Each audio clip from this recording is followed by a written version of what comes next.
Boa noite, boa noite. Estamos começando nossa aula da semana. Abrindo a semana com nossas aulas aqui do canal Educação. Você que está assistindo em casa, pela televisão, nosso boa noite. Você que nos acompanha aqui pelo YouTube do canal Educação, boa noite para você também. E para você que nos acompanha pelo IPTV, seja bem-vindo à nossa sala de aula. Hoje a gente vai trabalhar com a resenha crítica. É mais uma modalidade textual dos chamados textos argumentativos, que são os textos que a gente expõe a nossa opinião, que são textos de posicionamento crítico. Então, como o nome já diz, resenha crítica é um texto de julgamento, é um texto de posicionamento crítico a respeito de alguma obra da qual você tenha conhecimento. Vamos então para a aula de hoje. Aprender é sempre muito bom. Encher o nosso saquinho de conhecimentos é sempre muito agradável, não é verdade? Vai desculpando aí pela voz cansada, tá bom? Mas acontece no percurso dos professores e vem para a aula que hoje nós temos muito o que aprender. Resenha crítica. O nosso objetivo hoje é propiciar a vocês a identificação dos diferentes tipos de argumentos que aparecem na resenha crítica, especialmente aquela de raciocínio lógico, causa, consequência, saber o que é senso comum dentro da argumentação, bem como sua importância no movimento argumentativo, tá bom? É uma aula de muita leitura, interpretação de texto, questões e resolução de questões. Vamos para a aula. Resenha crítica, ensaio acadêmico, ensaio científico, são textos que dialogam entre si. Textos semelhantes, mas para finalidades diferentes, certo? A resenha crítica, ela pode servir como texto acadêmico, mas pode servir também para texto de finalidade social. Pode ser acadêmico ou pode ter a sua finalidade social. Já os ensaios, eles são mais a título mesmo de academia, eles são mais mesmo a título de artigos científicos, e a gente vai trabalhar com essas modalidades textuais na aula de hoje. Acompanhe, então. Primeiro, a gente tem que tocar naquele assunto que é comum a todos nós, de saber o que são textos argumentativos, não é isso? Que lembrar qual é a finalidade, qual é a principal característica desses tipos de textos. Nós já vimos várias modalidades textuais que são argumentativas. E tanto a resenha como o ensaio também se classificam, né, dentro dessa teoria. Então, textos argumentativos são aqueles que têm a finalidade de persuadir o leitor sobre um ponto de vista do autor a respeito de um assunto. Então, o autor escolhe um assunto sobre o qual ele deseja expor a sua opinião, e à medida que ele vai expondo a sua opinião com relação àquele assunto, ele vai utilizando algumas estratégias de convencimento para persuadir o leitor a concordar com aquele ponto de vista, a concordar com o modo como ele vê o mesmo tema, o mesmo assunto. E isso termina por acontecer, não é? Não é uma questão assim de jogar palavras ao vento. Um texto bem redigido, com argumentos válidos, com exemplificação, com dados, eles têm muitas possibilidades de convencer o interlocutor, seja um leitor, seja um espectador, seja um telespectador, tá bom? Quem está do outro lado recebendo o texto tem sim toda a possibilidade de concordar com os argumentos que foram levantados dentro do texto. Então, quando o texto, além de explicar, porque ele tem essa pegada expositiva, né, de explicar um assunto, além de explicar, ele também se destina a convencer, persuadir, olha, vou pegar aqui, eu estou no segundo parágrafo, tá bom? Diz assim, ó, quando o texto, além de explicar, também persuade, aí persuade você sabe que quer dizer convencer. Ele também convence o interlocutor é o público. É o público a quem o texto é destinado, certo? Ele convence o público e também pode modificar o comportamento da pessoa. Aí nós temos um texto dissertativo argumentativo. Explica, persuade, e a persuasão é tão forte que termina influenciando até no comportamento de quem lê, tá bom? Aí a gente chama isso de texto dissertativo argumentativo, que, por sinal, é a modalidade exigida na prova de redação do Enem. Aí aqui nós vamos falar de resenha crítica. A resenha crítica, ela pertence à tipologia expositiva, argumentativa, automaticamente.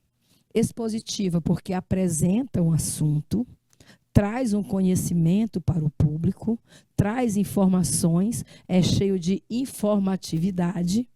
E é argumentativo, porque também tem a intenção de mudar o nosso ponto de vista, de influenciar o nosso modo de ver uma obra. Por exemplo, vocês já devem ter visto vários vlogs, eu vou chamar de vlog, tá bom? Os vídeos que são publicados no YouTube. Aí você sabe que o Whindersson Nunes, bem no início da carreira, um dos melhores momentos da carreira dele, que fez com que ele ascendesse a ser o grande artista que ele é hoje, era que ele comentava filmes, vocês se lembram? Ele fazia vídeo comentando filmes que ele assistia. Era um comentário cheio de spoilers. Spoilers quer dizer adiantamento da história, né? Quem assistia aos comentários do Whindersson não precisava nem mesmo ir ao cinema para ver o filme, porque ele trazia todas as informações. Então, ele pegava um filme que estava sendo bastante comentado pelo público e ele fazia a sua leitura, a sua opinião sobre o filme. E fazia usando humor, mas também usando muitas informações e argumentos. Eu me lembro que ele falou uma vez, fez um vídeo sobre um filme de terror, não me lembro qual era o filme, era de uma boneca aí, né? Era a história de uma boneca. Rapaz, ele fez com tanto terror, acho que tinha mais terror no vídeo do Whindersson Nunes do que no próprio filme. Eu sei que ele conseguiu me convencer a não ver o filme.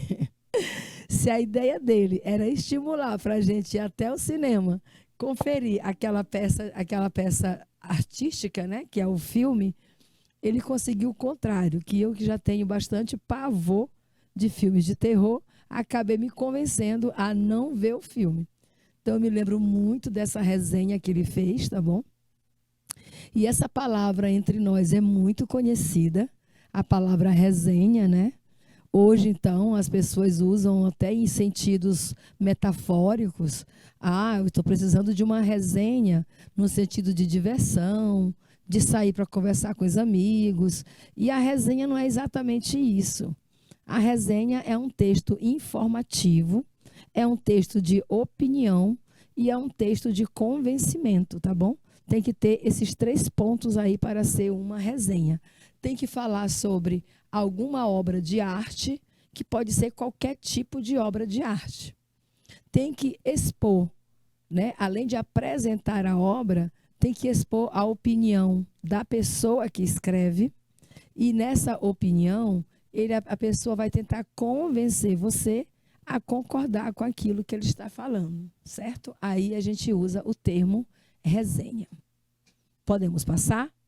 Quando vocês tiverem alguma dúvida, vocês perguntem aí no chat para mim, ou peçam para o seu monitor de sala escrever aí no nosso chat de comunicação, tá bom? Do IPTV. Vamos lembrar agora, já que estamos falando de texto argumentativo, não tem como a gente passar sem pontuar novamente fato, opinião e argumento, tá bom? Porque são elementos imprescindíveis a qualquer texto argumentativo. Então, se a resenha crítica é um texto argumentativo, é claro que a gente precisa falar sobre fato, opinião e argumento. Saber diferenciar cada um desses elementos dentro do texto. Então, vejam só. Fato, né? O que é o fato?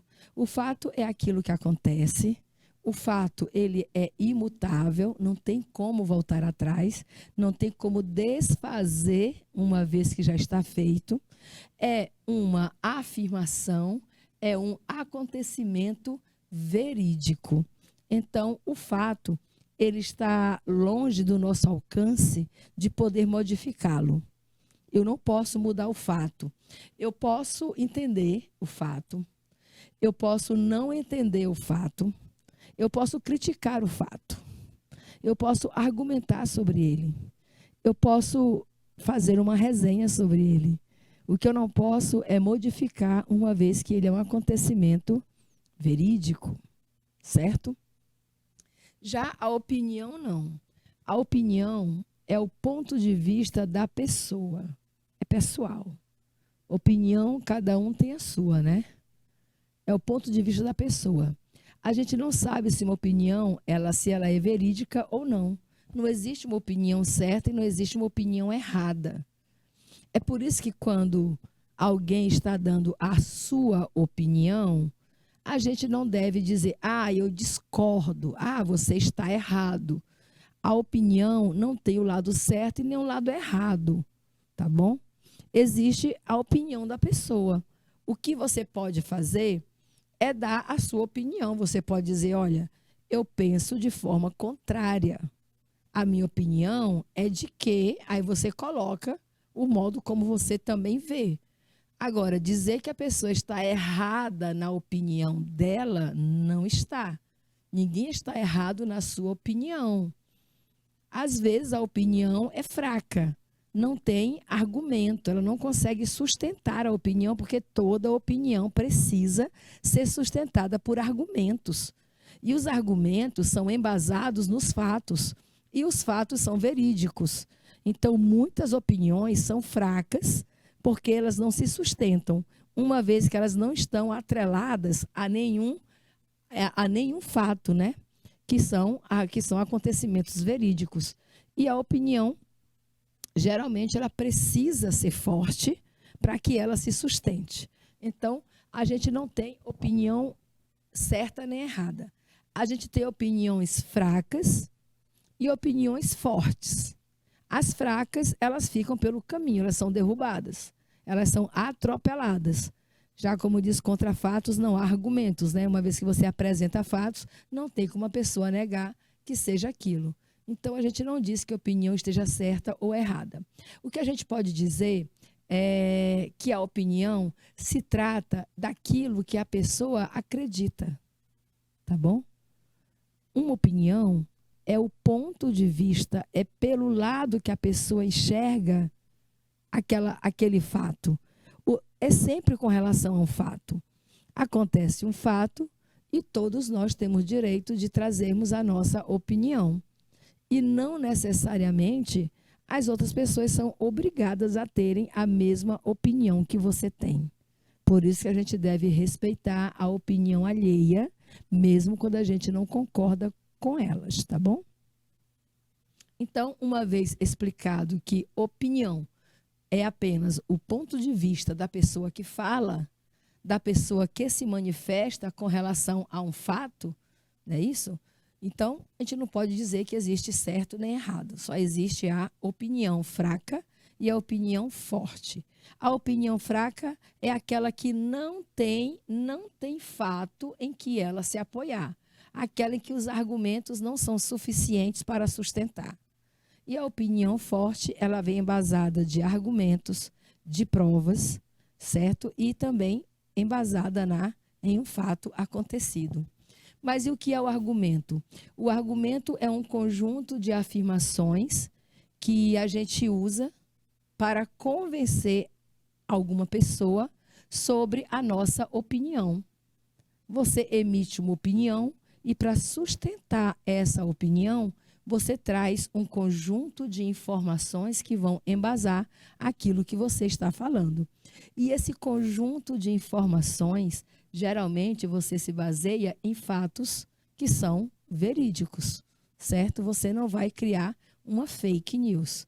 Não existe. Quando a pessoa está opinando usando fake news, é bem facinho de derrubar. É só mandar que ela pesquise, né, na internet mais simples que ela tenha, pesquisar sobre aquilo que está falando, que ela não vai encontrar, com certeza, esse fato ao qual ela se refere e o qual ela usa tentando sustentar uma opinião fraca. A importância de cada um desses elementos, do fato, da opinião e do argumento, no texto argumentativo, é deixar bem claro que o texto é composto por três formas de se expressar diferentes. Três formas de se expressar diferentes. O que nos ajuda a entender quando a gente está lendo o texto. E essas três formas são: eu exponho o fato, eu emito minha opinião sobre o fato e eu uso argumentos que colaboram ou que corroboram com essa opinião, que sustentam, que dão embasamento para aquilo que foi falado. Beleza? Entendido que é um fato, a opinião e um argumento. Eu vou colocar aqui um exemplo oral, fazer uma explanação oral de fato, opinião e argumento, tá bom? Vamos lá. Vou falar de um fato, que fato é aquilo que acontece, que aconteceu e que a gente não pode, né, isso que a gente não pode mudar. Bem, eu vou citar um fato. Eu estava viajando nas estradas da vida aí, e eu vi um acidente de carro, né? Havia tombado um carro cheio de alimentos. E a população que morava ali em torno daquele acidente saqueou o veículo, levou os alimentos. Isso é um fato, isso aconteceu, tá bom? Isso aconteceu e acontece o tempo todo. Os caminhões carregados de alimentos, quando sofrem acidentes, geralmente são saqueados pela população. Às vezes, a população nem socorre as vítimas. Pode até ser que tenha alguém ainda com vida que possa ser socorrido, mas a população está mais interessada em saquear o carro, levar para si os alimentos. Então, agora eu emiti a minha opinião. Agora não é um fato. Dizer que a população, às vezes, né, não se interessa em salvar vidas, mas primeiramente é saquear o carro, isso aí já é a minha opinião, tá bom? Por quê? Porque pode ser que alguém diga o contrário. Não, já vi um carro de alimentos que sofreu um acidente e primeiramente a população socorreu as vítimas e depois saquearam o carro. Então, quando eu faço essa afirmação, eu estou dando uma opinião. Agora, que eu acho, quando eu digo que os populares saqueiam o carro antes mesmo de saber como está a vítima, eu posso usar argumentos que são um conjunto de afirmações que vêm corroborar com aquilo que eu estou dizendo, tá bom? Aí eu posso dizer, eu posso usar outro exemplo, né? Usar outro exemplo em cima dessa opinião para sustentar o argumento. Houve um acidente também de um carro com produtos de refrigerante, em que um homem o motorista, né, ficou preso nas ferragens e a população saqueou o carro e o motorista acabou morrendo sem ser socorrido. E quando os paramédicos chegaram, disseram que se ele tivesse sido ajudado com mais tempo, talvez tivesse sobrevivido. Então, essa minha colocação desse outro exemplo já serve para corroborar com a opinião que eu emiti. Mas eu não quero dizer que a minha opinião esteja certa. Eu só quero dizer que essa é a minha opinião. E não é só um exemplo, tá bom? Só um exemplo do que eu estou dizendo, o que é fato, o que é opinião e o que é argumento. Em texto dissertativo, geralmente acontecem os três tipos de expressão. É preciso usar as três formas, o fato, a opinião e o argumento, para que o texto se sustente. Continuamos nossa aula.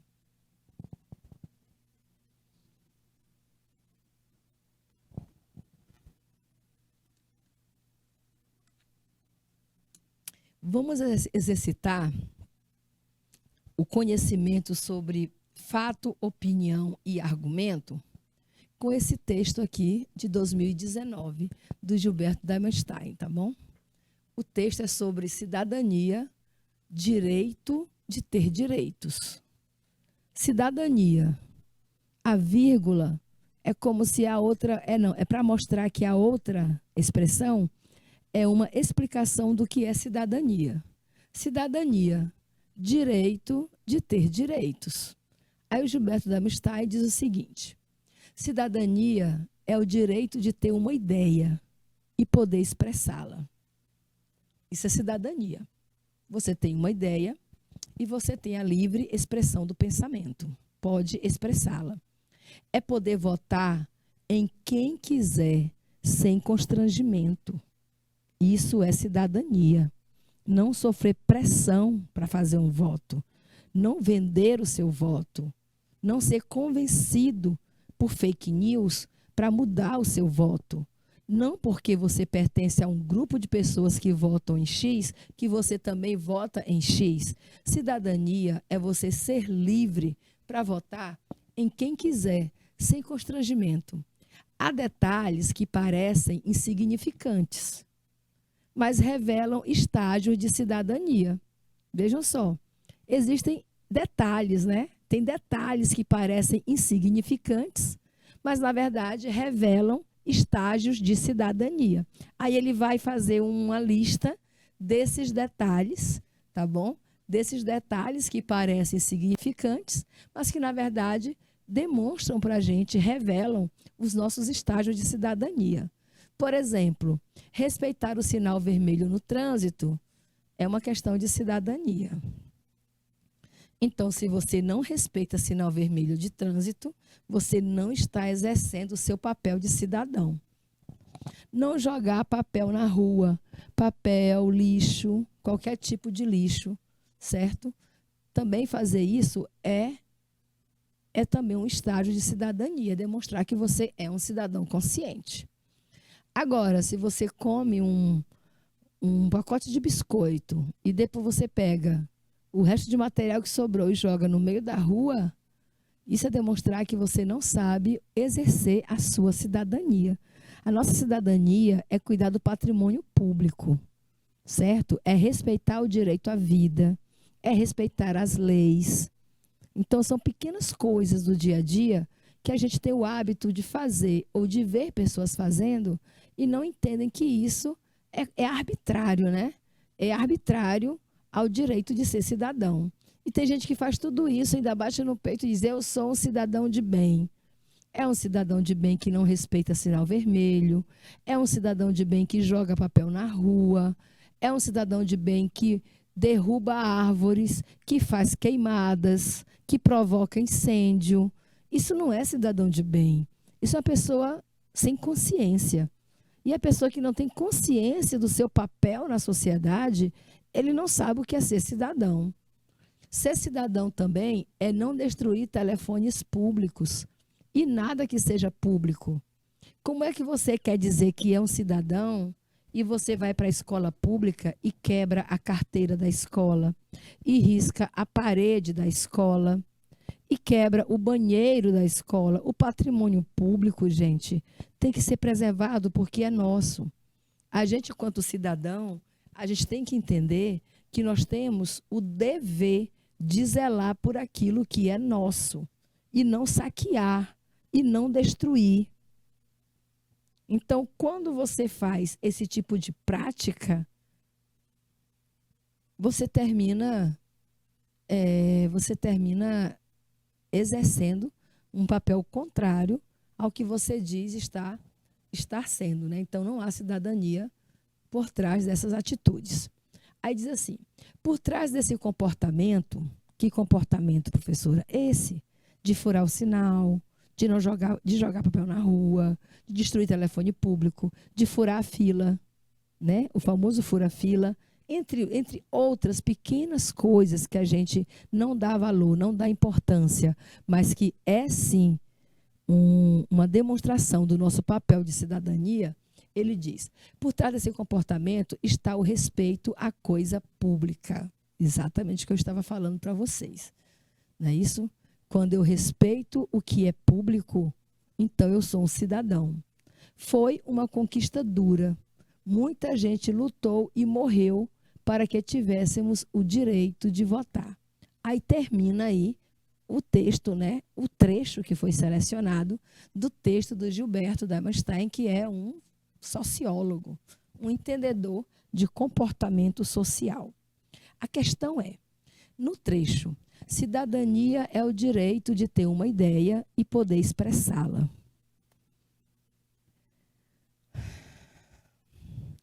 Essa parte do texto corresponde a quê? É o fato, é a opinião, é o argumento, o tema ou é a tese de um texto? O que é o argumento é uma afirmativa, né?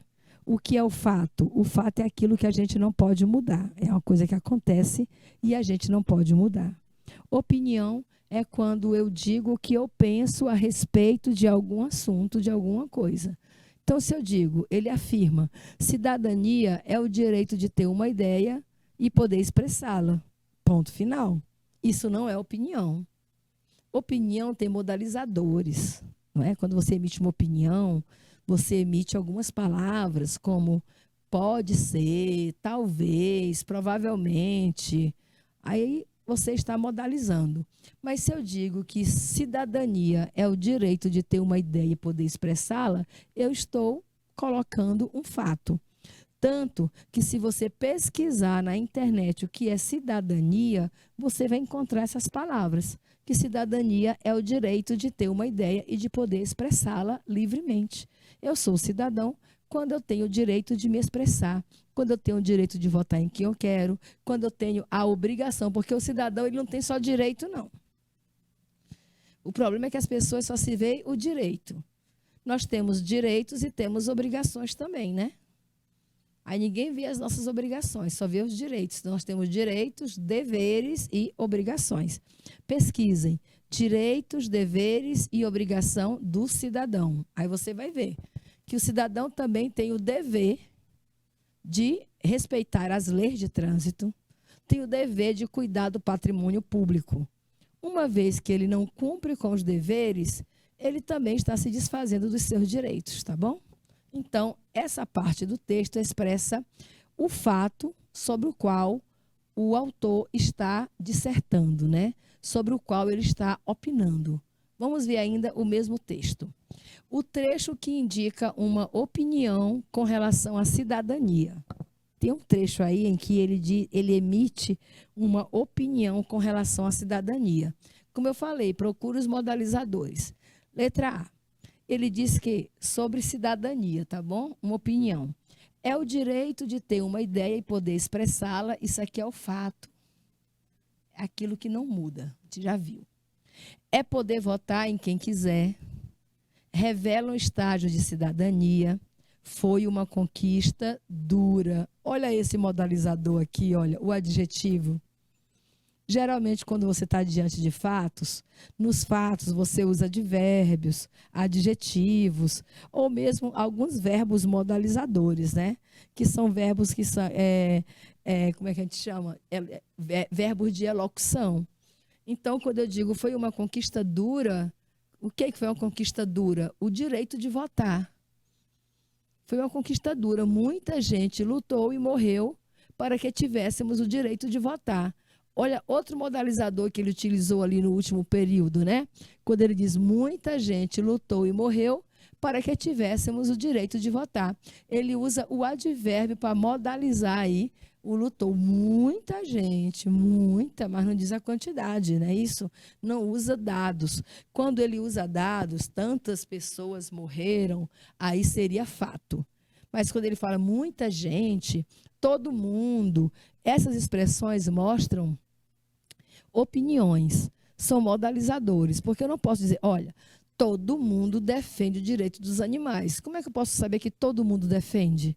Isso é um modalizador. Isso já diz que eu estou emitindo uma opinião e não sustentando um argumento e não comprovando um fato. Então, quando ele diz foi uma conquista dura, muita gente lutou para que tivéssemos o direito de votar. Pode ser que alguém tenha opinião contrária, pode ser que não seja dura, pode ter sido difícil, pode ter sido uma grande conquista, certo? Mas a palavra dura é modalizadora. Para ele foi dura, para outro foi difícil, para outro foi fácil, para outro nem foi assim tão relevante. Então, o que denuncia uma opinião dentro de um texto é a presença dessas palavras que são modalizadoras, ou seja, que apontam para o ponto de vista do autor. Na opinião dele foi dura, mas a opinião de outra pessoa poderia ter sido diferente. Continua. A parte destacada no texto. Cadê a parte destacada no texto? Não está destacado. É um exemplo de fato, opinião, argumento. Eu vou destacar, tá bom? Essa parte aqui, ó. Há detalhes que parecem insignificantes, mas revelam estágio de cidadania. Respeitar o sinal do trânsito, não jogar papel na rua, não destruir telefones públicos. Pronto, é essa parte aqui. Eu vou até apagar esta e vou frisar somente essa aqui, a partir daqui. Então, deixa eu apagar essa aqui também. Pronto. Essa parte que está destacada. Respeitar o sinal vermelho no trânsito, não jogar papel na rua, não destruir telefones públicos. Essa parte destacada é exemplo de fato, opinião ou argumento. A gente chama de argumento quando você cita exemplos, tá? E o que é que ele está citando? Exemplos daquilo que é cidadania. Exemplos de pequenos gestos que a gente faz no dia a dia, que são exemplos de cidadania. Então, quando você usa exemplos para comprovar um fato, certo? Para comprovar, para sustentar uma opinião até, aí você está usando de argumentos, ok? Compreendido?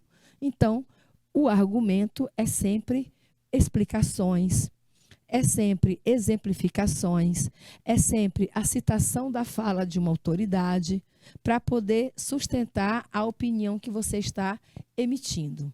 Continua. Sobre o gênero resenha crítica, que é o nosso foco de hoje. Resenha crítica são textos, geralmente publicados em jornais, sites, revistas, blogs. O objetivo desse texto, né? Com o objetivo de oferecer ao público uma apreciação. E o que é apreciação, professor? É uma opinião. É o que eu penso sobre um livro que eu li, o que eu penso sobre um filme que eu assisti, o que eu penso sobre uma exposição a qual eu fui visitar, uma exposição de arte, um espetáculo que eu fui assistir. Então, eu tenho o direito de emitir a minha opinião. E essa minha opinião, ela não é necessariamente colocada em sites, revistas e blogs, não. Hoje todo mundo é influenciador. Hoje todo mundo dá opinião. Assim como eu falei no início da aula, que o Whindersson Nunes fazia isso sobre os filmes, né? Há muita gente que vai a um desfile de moda, aí faz uma live lá no seu Instagram e comenta o que achou do desfile de moda. Vai a um evento, como aconteceu agora, o Rock in Rio, e vem dar a sua opinião sobre o Rock in Rio. A Anitta fez muito isso aí durante o evento, olha, dizendo que a Ludmilla deveria estar no palco, que desse mais valor a ela, etc. Certo? Então, isso aí é uma forma de influenciar as pessoas sobre um determinado ponto de vista. A resenha crítica, ela não segue o padrão do texto jornalístico. Porque o texto jornalístico, ele tende a ser objetivo e imparcial. Ou seja, se você está trabalhando com texto como notícias, principalmente, né? Então, geralmente, esses textos são objetivos e imparciais.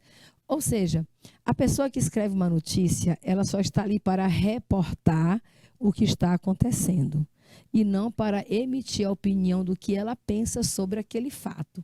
Ela só diz o que aconteceu e pronto. Ela não é um comentarista, ela não é uma autoridade para julgar, ela está ali apenas para repassar a notícia, porque seu propósito é apresentar uma análise interpretativa a respeito de uma obra. Então, por que que a resenha crítica não se parece com um texto jornalístico? Porque, na verdade, é necessário que a pessoa que escreve faça uma análise interpretativa sobre alguma obra artística. Obra que pode ser isso aqui, ó, livro, filme, exposição de arte, espetáculos, até mesmo comida, gente, até sobre comidas, né? Você vai a um restaurante e você pode opinar sobre a comida daquele restaurante, o atendimento do restaurante. Então, são eventos. A resenha crítica, ela pode abordar qualquer assunto relacionado, principalmente, à vida cultural da sociedade. Anotaram isso? Então, ela geralmente está associada a eventos culturais da sociedade. Costumam também trazer um resumo sucinto da obra. É a parte da informatividade, é a parte da exposição. Por isso que ele é expositivo e argumentativo. Por quê? Como é que eu vou fazer o julgamento sobre uma obra se eu não fizer um resumo dela, sucinto? Um resumo sucinto quer dizer, não precisa adentrar nas particularidades, não é isso? Não precisa invadir o espaço do leitor. Não precisa trazer informações antecipadas. Eu vou dizer assim, por cima, pelo alto, o que eu li. Memórias Póstumas de Brás Cubas é uma obra de Machado de Assis, escrita no século XIX, na qual o narrador defunto vai falar sobre as pessoas com quem ele teve relação enquanto vivo. E ele passa toda a obra fazendo julgamentos morais sobre essas pessoas e a relação que teve com as mesmas. Entendeu só? Então, eu posso falar de maneira genérica, mas sem entrar em nenhum detalhe sobre a obra. Não precisa eu chegar já dizendo como foi que terminou a história, certo? Eu só digo que essa obra aconteceu. Observa agora o quarto ponto aí sobre a resenha crítica.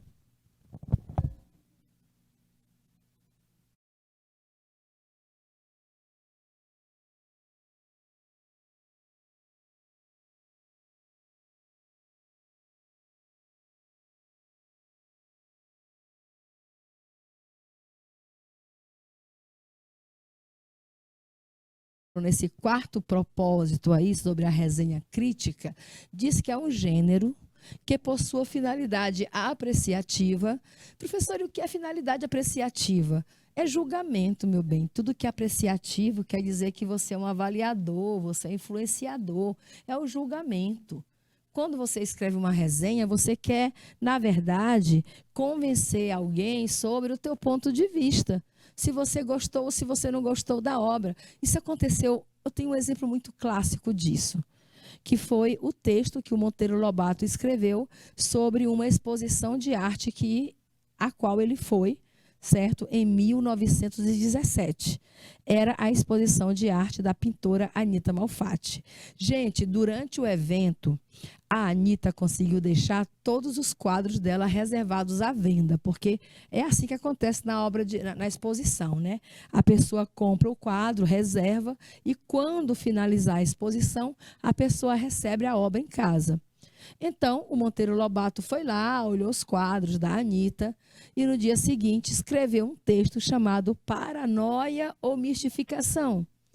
E nesse artigo que ele escreveu, nessa resenha crítica, ele chamou a obra da Anita Malfatti de delírio. Disse que se fosse apenas julgar como uma obra, como uma pintura feita por uma mulher, ainda podia até considerar, mas que ela não acreditasse nos elogios feitos pelos colegas, que ela voltasse à academia, que ela estudasse o que era a arte. Gente, ele depreciou tanto a obra de arte da moça que ela teve todas as reservas de venda canceladas. Causou um enorme prejuízo, não somente financeiro, como também danos morais. uma vez que ele julgou, né, criticou a capacidade artística dessa mulher, que mais tarde se tornou aí uma das maiores pintoras do Brasil. Estamos falando de Anita Malfatti. Então, esse crítico, ele quer, na verdade, exercer esse papel aqui, ó, o papel de avaliador, influenciador de opiniões. E termina influenciando, por bem ou por mal, ele termina levando aí esse título. Esse gênero, que é a resenha crítica, portanto, tem por temática diversas obras de arte. Qualquer obra de arte pode virar um assunto de uma resenha crítica, não é isso? Obras do cinema, obras literárias, obras do teatro, desfile de moda, exposição de quadros, o que mais? Qualquer obra de arte, até mesmo a culinária, né? A culinária gourmet, aquele barzinho que acabou de abrir, que está na balada, que todo mundo está falando. Aí você, como especialista em bebidas, agora é o seguinte, para você poder também emitir sua opinião e influenciar pessoas sobre algo, você precisa conhecer. Quem é que vai acreditar na minha opinião sobre vinhos se eu não sou uma especialista em vinhos? Agora, se eu emitir minha opinião sobre uma obra literária, muitas pessoas vão acreditar, porque é o meu campo de trabalho, né? Língua portuguesa, literatura, então vai ser valorizado. Daqui a pouco a gente volta e fala mais um pouquinho sobre a resenha crítica e vamos fazer muito mais atividades. Até já!